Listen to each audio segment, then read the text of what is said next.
Shalom. Untuk mendengarkan firman Tuhan, marilah kita bersatu di dalam doa.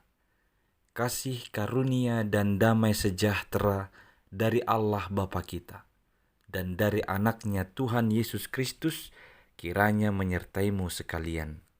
Amin. Ayat harian untuk kita pada hari Rabu 7 Mei 2025 tertulis di dalam surat 2 Korintus pasal 11 ayat 3.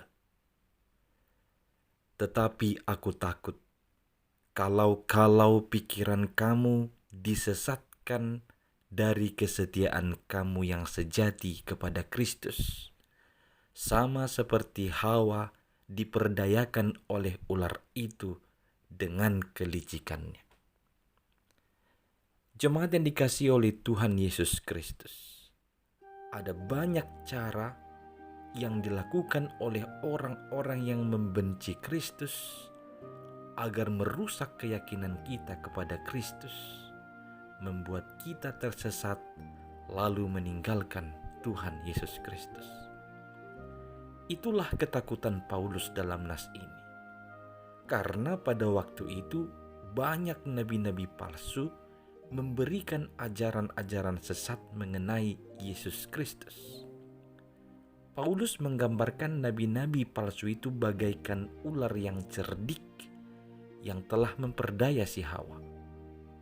Dari itu terlihatlah bahwa dampak dari nabi-nabi palsu ini sangat besar, mempengaruhi iman orang percaya. Tentunya kita masih mengingat bagaimana Hawa diperdaya oleh ular yang licik itu, yang membuat dia jatuh ke dalam dosa akibat mendengarkan bisikan ular.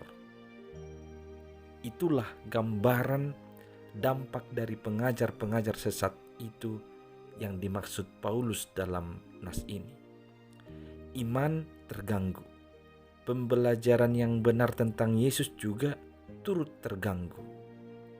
Tetapi yang hendak dikatakan ayat ini kepada kita, terlebih di zaman yang semakin maju sekarang ini, memudahkan kita mengakses segala berita melalui internet dan tidak semua yang kita terima itu benar. Banyak terdapat berita bohong atau hoax yang tidak sesuai dengan kebenarannya. Itulah yang membuat kita sering bertanya-tanya ketika mendengar berita, apakah itu benar? Semakin maju zaman, kita dituntut agar lebih berhati-hati, selektif dalam mengakses berbagai berita. Jangan sampai karena salah mendengar, membuat kita salah dalam menyampaikan sesuatu, menjadi salah pula yang kita lakukan. Oleh karena itu, sebagai pengikut Kristus, kita diajak agar lebih bersungguh-sungguh mempelajari akan apa yang kita imani. Sehingga apabila ada pengajar-pengajar yang sesat, mengajarkan tentang Yesus Kristus lain dari yang kita pahami, kita tidak langsung dengan mudah percaya. Kita harus tetap teguh, jangan goyah. Sehingga dengan demikian kita bisa melawan atau menghempang ajaran-ajaran sesat yang diajarkan oleh nabi-nabi palsu itu. Jangan mau diperdaya. Jangan mau hubungan kita kepada Yesus itu dirusak. Karena kita telah dipilih Allah sebagai pengikut Kristus. Sampai selamanya kita tetap menjadi pengikut Kristus. Amin. Kita berdoa. Ya Allah Tuhan kami, berikanlah kepada kami hikmat untuk menerima ajaran yang benar tentang kebenaran-Mu, dan ajarlah kami setia untuk berpegang teguh pada kebenaran-Mu. Tolong kami supaya tidak gampang diperdaya oleh ajaran-ajaran sesat.